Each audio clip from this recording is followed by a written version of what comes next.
Hi బాబాయ్. Hi పండు. ఏంట్రా ఇల్లు ఇంత సైలెంట్ గా ఉంది? ఇంట్లో ఎవరు లేరా ఏంటి? మమ్మీ డాడీ బయటికి వెళ్ళారు. మమ్మీ డాడీ ఇంట్లో లేనప్పుడు నేను డైరెక్ట్ గా డోర్ తీద్దు ఎన్నిసార్లు చెప్పాను?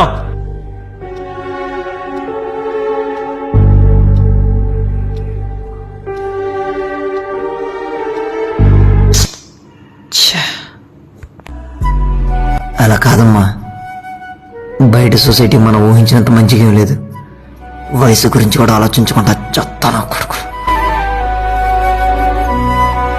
ఇంటికి ఎవరైనా వచ్చి డోర్ కొడితే మమ్మీనో డాడీనో పిలవాలి. ఒకవేళ మమ్మీ డాడీ ఇంట్లో లేకుండా నువ్వు ఒంటరిగా ఉంటే అప్పుడు ఇలా రా.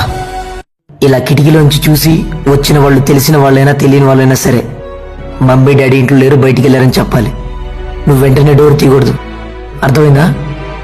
ఇంట్లో ఎవరు లేనప్పుడు నీ జాగ్రత్త నీ చేతిలోనే ఉంటుందిరా. ఇప్పుడు నేను చెప్పేదంతా నీకు అర్థం కాకపోవచ్చు.